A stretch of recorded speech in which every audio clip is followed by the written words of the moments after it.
Pick up in Matthew chapter 8 where we left off. And so last week we said that, remember, so we had left the Sermon on the Mount that we had spent about 6 months in. And what we said was, remember, Jesus went down the mountain, and all the listeners, all the followers were with him, and they all walked down the mountain. And so that was kind of the idea of leaving the church service and entering the world, right, is what we said. So so what we do is we receive the message, but it's not always just about receiving the message. It's what are we going to do with it? And so that's what Matthew 8 is.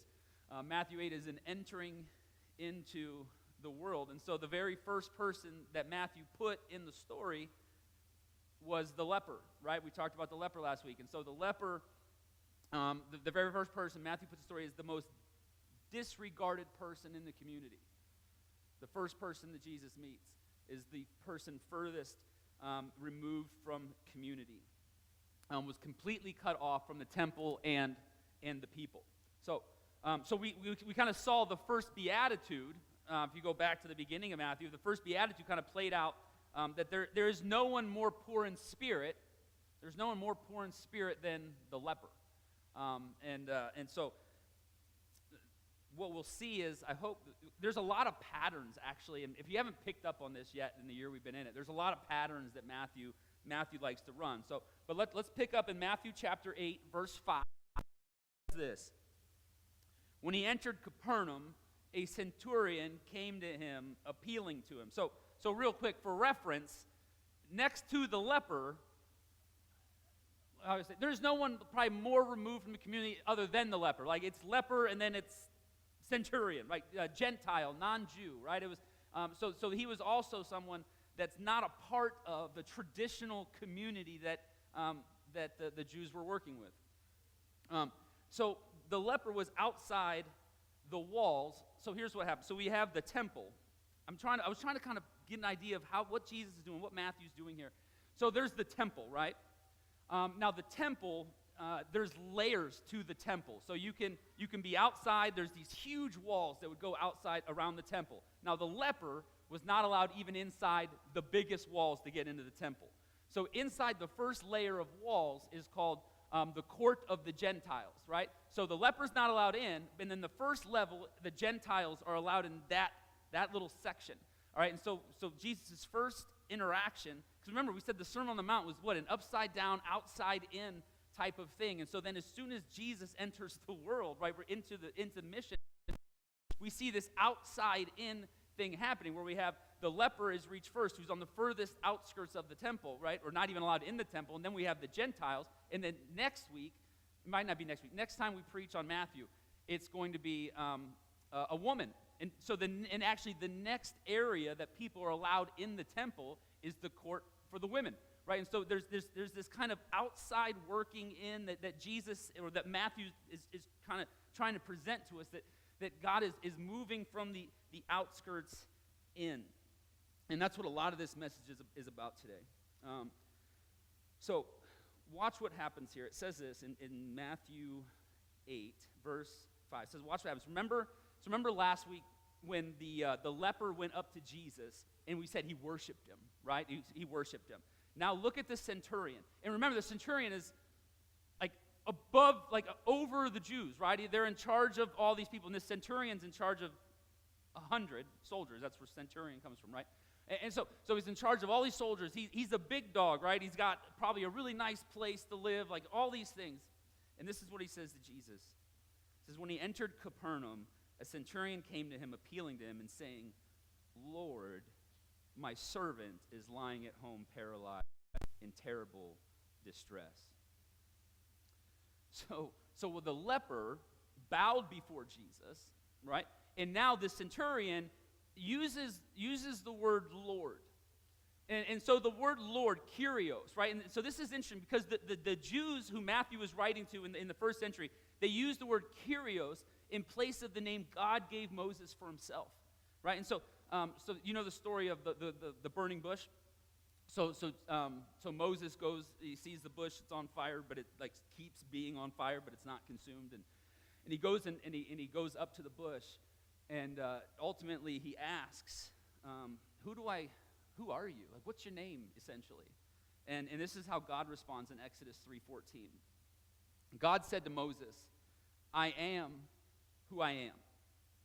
He said further, thus you shall say to the Israelites, I am has sent me to you. So now if you look at your in the Old Testament, your Bibles, the name I am is actually Yahweh. Do we have, I think I have an image of this. There you go. So the name I am is Yahweh, which we, in your Bibles, is the word Lord, but it's different in the Old Testament. It's all capital letters, but it's a little smaller. You ever notice that if you're reading your Old Testaments? Right? So that word, those are the same word. And so this is our English word for Yahweh, which is the name that God gives Moses in Greek. So essentially what he's saying is like he's giving this. Actually, has anyone seen, anybody watched The Chosen? It's called The Chosen, right? Right, so there's this scene in the story, and I was studying this, and I was like, I want to see if it's like how good it, like how close it is. You know what I mean? I want to see, because what the Chosen is like a depiction, theatric depiction of the New Testament, essentially. Did I get that right? I haven't watched the whole thing, but I watched this one scene, and this stuck out to me because when the Centurion goes in and calls Jesus Lord, if you pay attention, you can hear some random person in the background go, did he just call him Lord? Right? Right? It's because there's something more to the word than, it's not like, it's not just politeness, right? It's not just he wants something so he's being polite. There is an understanding, there's something going on that the centurion is aware of, that Jesus is more than what others may say that he is or think that he might be. He's Kyrios, he's God, he's Lord. And so I think what Matthew is after, so his readers would have heard that phrasing, and they would have been blown away. They would have been blown away to hear him say that. And by the time Matthew's actually writing this, like he's in a church, he's got their own church, and there would have been Gentiles. Imagine how excited you, because you would have been the minority. Like Christians were the Gentiles, right? We're not non-Jews, that's what Gentiles are. Like we're kind of the majority of the Christian world now. When Matthew was writing, it wasn't that way, right? Like they heard a Gentile story, and he's like, oh, these are my people, right? He's like, oh, and so they would have loved this story of, and it's a precursor to the full inclusion of the world. That this thing isn't just about one group, but it's about opening it up to everybody. And then notice that just as the leper didn't explicitly say, heal me, to Jesus, remember last week, he didn't actually ask. It says the centurion doesn't actually verbalize the request either. So he sort of just explains the situation. It's like my servant is in terrible pain. And just the expressing of himself, of what he's feeling, of what he's going, like for Jesus, that's enough to get to work. And so it's this, because when we read in the Sermon on the Mount, we said, well, Jesus said, ask, and you'll receive. It's like, and then these next two people didn't explicitly ask. And it's like, what is that? And I think that's what relationship is.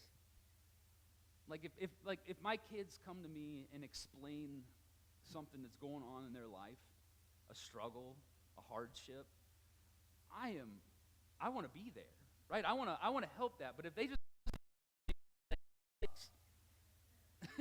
it's like, wait a second.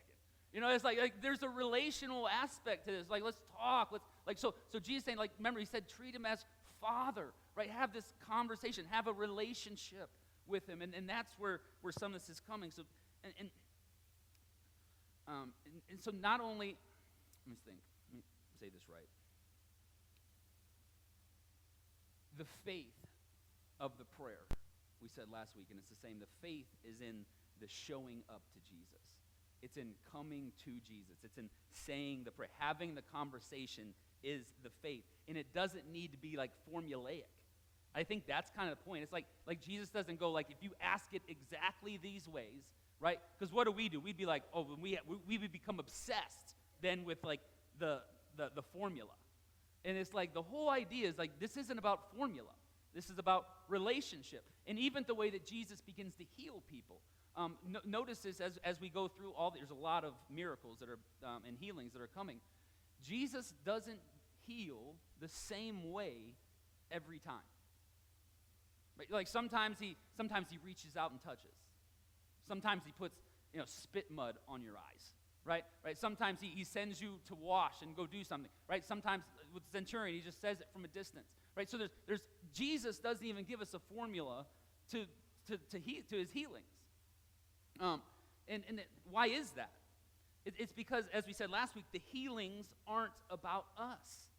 These healings. If Jesus performed the same healing maneuver, imagine that maneuver over each time, what do you think our focus on would be with healing prayers? You got to do it exactly the way that Jesus did it. Right? He did it this way, so we have to make sure, and there'd be all these things about it. Did he move this way?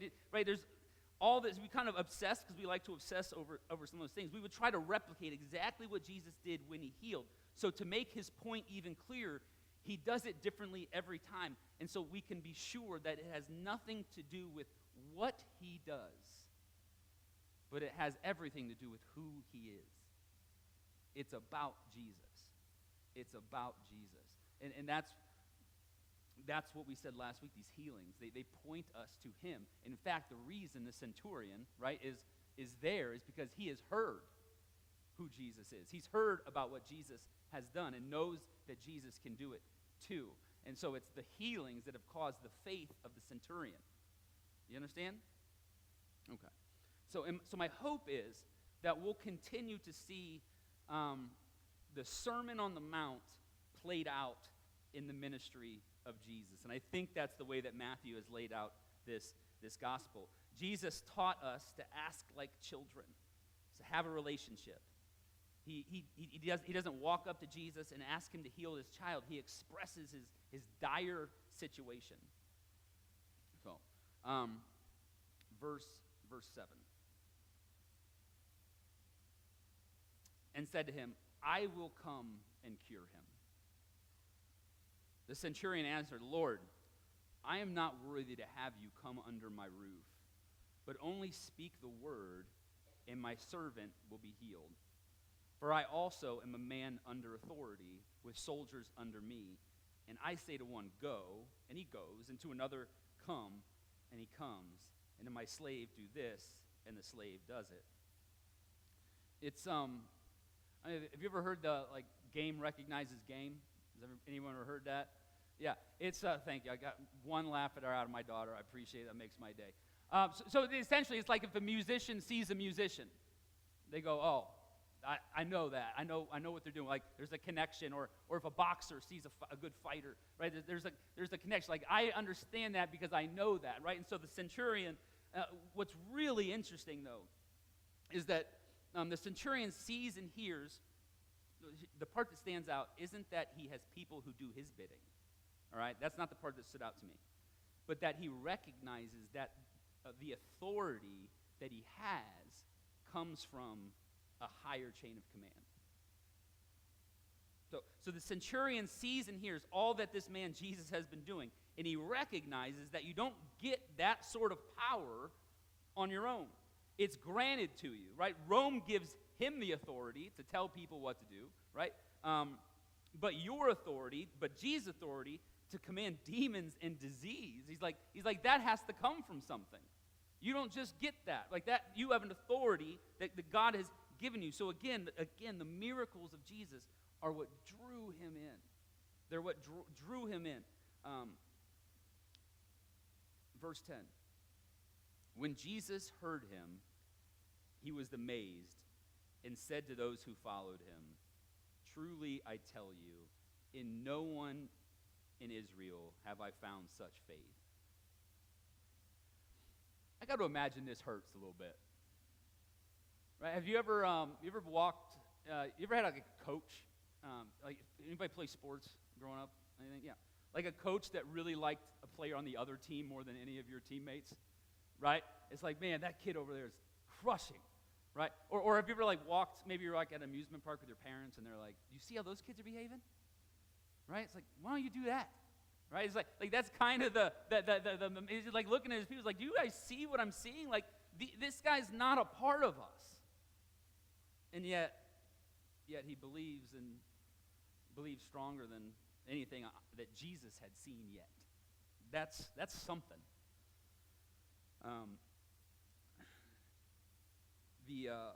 Saint Augustine said this about the centurion. I really thought this was beautiful. He said, by owning himself unworthy for Christ to enter his house, he became worthy of Christ entering his heart. And we said the Sermon on the Mount should show us who we are in light of who Jesus wants us to be. Right? Right? So when we read, that's what we were doing. When we were reading it, we were going, that's tough.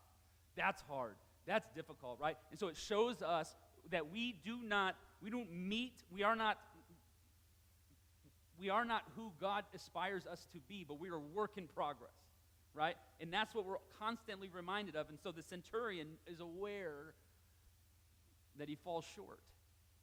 And it's the awareness that we fall short that I think the American church, at least, is falling away from. To start believing that, no, I'm actually worthy of your love.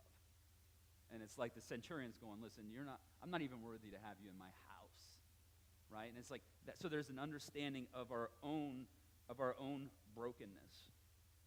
So it's like, don't get cocky. Like, understand that no matter how well you think you've kept the 10 Commandments, right? And that's not a tall bar, right? 10 Commandments, like, oh, you didn't kill anybody. Awesome. Good job, right? It's like, no, there's other things. So we fall short. Verse 11. I tell you, many will come from the east and west and will take their places at the banquet with Abraham and Isaac and Jacob in the kingdom of heaven. So it's a weird twist. Like Jesus is having this kind of encounter, right, with the centurion, and then he has all this faith, and he kind of turns around and says, man, this guy's faith is incredible. And he just goes, people from the east and west are going to eat and drink with Abraham, Isaac, and Jacob at the feast. It's like, what? Those from the east and the west, because what Jesus does is he often uses banquet, party language, feast language when he discusses the kingdom of God. And so Jesus is talking to his Jewish followers specifically after seeing the faith of the centurion and goes, just so you know, just so you guys know, this party is an open invite. This party that I'm throwing, this kingdom event, like this banquet that's going to be, like everyone is invited. There's going to be some people dancing here that you don't recognize, right? There's going to be people at this party that you didn't expect to be there because the doors are open for everybody to walk through them. And then there's this next verse, and I kid you not, I think I stared at this verse for 2 hours yesterday, trying to figure out, what to say about it. Let's read the verse and we'll see what happens. So it says, while the heirs of the kingdom will be thrown into the outer darkness, where there will be weeping and gnashing of teeth. And so he's juxtaposing the two. Let me read the whole thing again. I tell you, many will come from east and west and will take their places at the banquet with Abraham and Isaac and Jacob in the kingdom of heaven, while the heirs of the kingdom. So, right, the outsiders are in, but he's saying that the people that are supposed to be at the party, the heirs, will be thrown into outer darkness where there will be weeping and gnashing of teeth. And, I don't like talking about hell.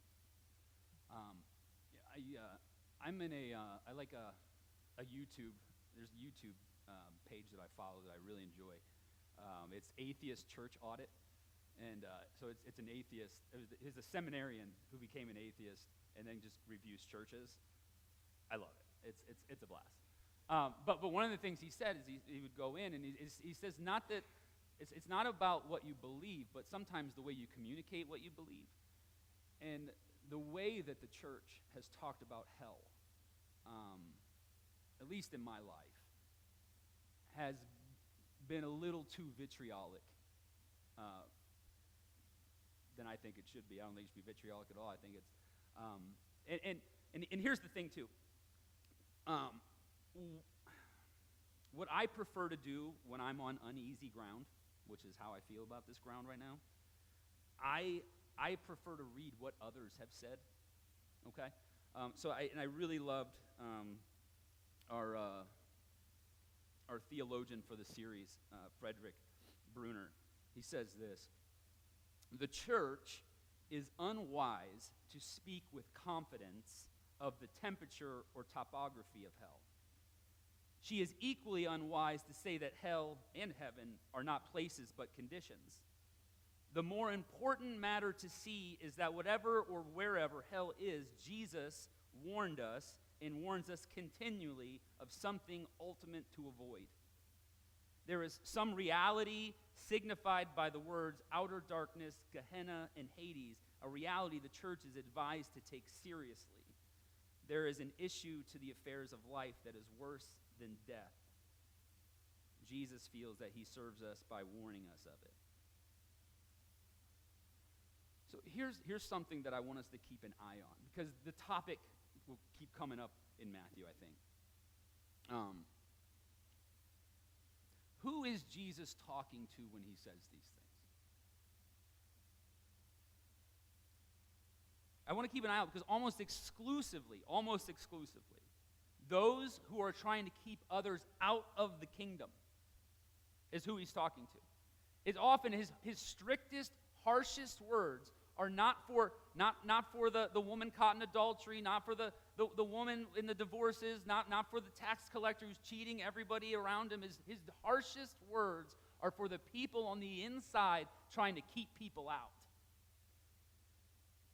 And that's tough. When Jesus confronts the woman in adultery, he says, go and sin no more. But when the Pharisees and the religious elites, when they begin to gatekeep, Jesus gets fired up. No pun intended.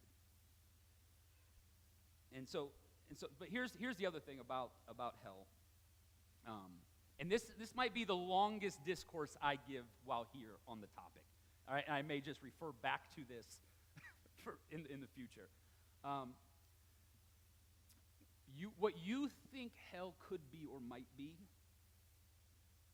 is almost nothing like what Matthew's readers thought it might be or is. That I can almost say with 100% confidence. Because it looks like somewhere in the 4th to 10th centuries, the church began twisting the discussion on hell to gain power and control. Right? It's like, now I'm going to start using this word, using this idea, this concept, to manipulate the people in the church, to get them to do what I want, to get them to give as much as I want, right? It gets dirty and nasty for a little bit. And then around the 14th century, Dante's Inferno is written, right? And that's like where most of the imagery we have of hell comes from. And then by the Protestant Reformation in the 16th century, hell was almost solely aimed at the unchurched rather than the gatekeepers. You see how it's slowly changed the way that it is pointed and been manipulated? And then by the 19th century, it's an evangelism tool. So I say that to say this. Whatever you believe about hell, again, it is almost surely not the same thing that Matthew thought about it. I would be very nervous and cautious about who I said was going there, because it seems a little more reserved, not for... I'm going to keep it with what I said. Jesus' harshest words are for the gatekeepers. And so for 2 hours I stared at this, I just said, God, what am I doing? What are we doing with this? And a story came to my mind that I never connected with the topic of hell. And it's actually the prodigal son. Do you know this story, right? So the prodigal son, the brother leaves and blows his entire inheritance, right? Far away from home. And remember, he comes back home, and the father, right, meets him. He's waiting for him. Meets him on the road, right? Hugs him. I don't want to hear your excuses. I love you. And then remember, this is what it says in Luke 15:22. But the father said to his slaves, quickly bring out a robe, the best one, and put it on him. Put a ring on his finger and sandals on his feet, and get the fatted calf and kill it. and let us eat and celebrate. For this son of mine was dead and is alive again. He was lost and is found. And they began to celebrate. And it's like, that's the story that we know. Like, that's the party. That's the kingdom. That's the celebration. But then in verse 25, and I never read it like this. Verse 25, now his elder son was in the field. And as he came and approached the house, he heard music and dancing. He called one of the slaves and asked, what's going on? He replied, your brother has come home, and your father has killed the fatted calf because he has got him back safe and sound. Then he became angry and refused to go in. His father came out and begged and pleaded with him. So see here, you have an insider who's upset because the guy that was outside, you're celebrating him?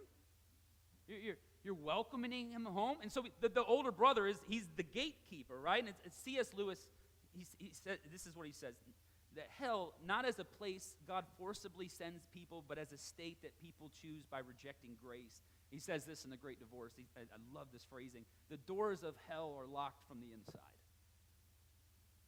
That they're choosing. The brother is in misery, and he's weeping, and he's bitter, while the celebration is happening inside. It's a living picture of weeping and gnashing of teeth. And it's of his own choice. The party's right there. But he's upset who's getting invited. And when you start to get upset about who's invited to the party, well, Jesus has some tough words for you. But in our story, the centurion comes to Jesus and gets to celebrate. Verse 13, and Jesus said to the centurion, go, let it be done for you according to your faith. And the servant was healed in that hour. And so the healing of the leper tells us that God is for the poor in spirit. And the healing of the centurion's servant boy is a reminder that blessed are those who mourn, for they will be comforted.